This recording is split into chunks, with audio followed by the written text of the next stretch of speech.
Apa yang kita lihat tadi adalah permasalahan pelajar di dalam mencari kerosakan pendawaian motor. Di dalam mencari kerosakan pendawaian kawalan motor, perkara asas yang kita perlu ada selain daripada alat pengujian adalah lita kawalan motor.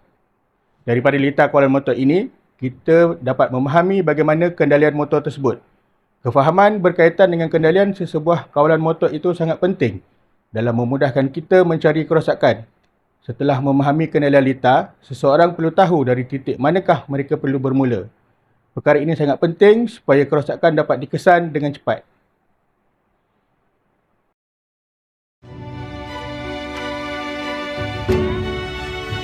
Untuk mengajar kaedah pengujian ini, satu alat bantu mengajar telah direka bagi memudahkan proses tersebut.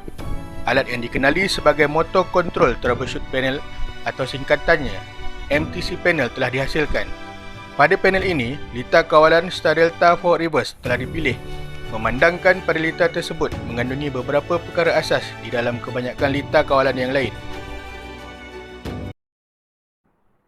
MTC panel ini mempunyai 3 bahagian utama, iaitu bahagian permasalahan, bahagian lita skematik dan bahagian lita pendawaian. Switch yang terdapat di bahagian permasalahan lita berfungsi sebagai pemutus dan penyambung lita yang ada di bahagian lita kawalan. Sekiranya switch pada salah satu cabang lita ini dimatikan, lita kawalan tidak akan beroperasi secara sempurna. Bahagian permasalahan adalah bahagian yang akan dikendalikan oleh guru, di mana pada bahagian ini terdapat 13 switch, di mana setiap satu switch mewakili satu kerosakan. Kerosakan ini akan dibuat oleh guru manakala pelajar akan diminta untuk mencari kerosakan pada bahagian lita pendawaian berdasarkan lita yang terdapat di bahagian lita skematik. Sebagai contoh, sekiranya kerosakan yang dilakukan di bahagian ini bermakna komponen ini tidak akan berfungsi. Ini adalah disebabkan sambungan pada cabang lita ini telah diputuskan. Begitu juga untuk switch-switch yang lain.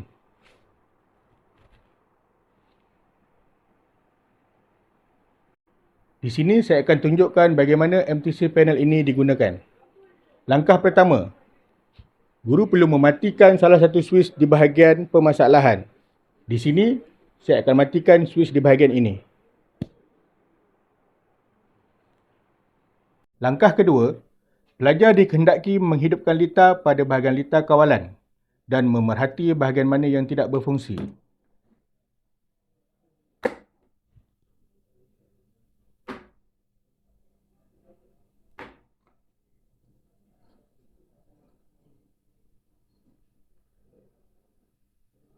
Langkah ketiga, pelajar dikehendaki mengenal pasti bahagian kerosakan pada bahagian lita pendawaian dengan menggunakan beberapa peralatan ujian seperti panel uji, meter pelbagai dan sebagainya.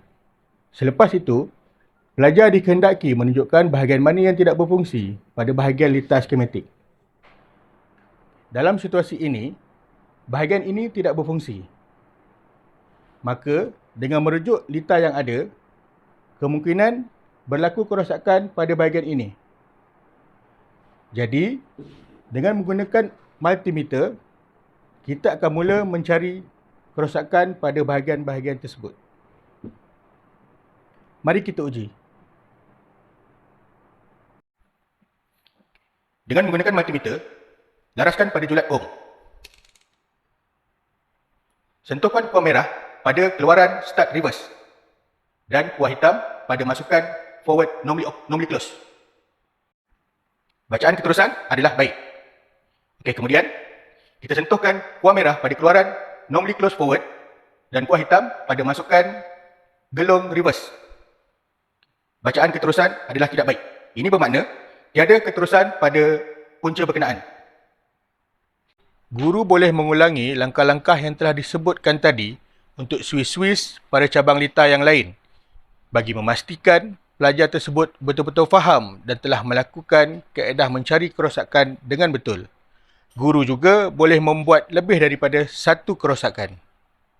Secara kesimpulannya, Selain daripada dapat dijadikan bahan untuk membantu pengajaran guru di dalam mencari kerosakan, panel ini juga boleh dijadikan bahan untuk menguji pelajar, di mana sebelum ini kami menggunakan kaedah bertukar-tukar litar, yang mana pelajar akan merosakkan litar mereka sendiri dan pelajar lain yang akan mencari kerosakan litar tersebut.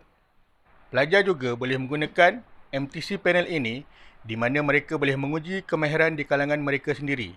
Dengan adanya kemahiran asas mencari kerosakan ini, kami jangkakan pelajar tidak akan menghadapi masalah sekiranya berlaku kerosakan pada panel kawalan motor.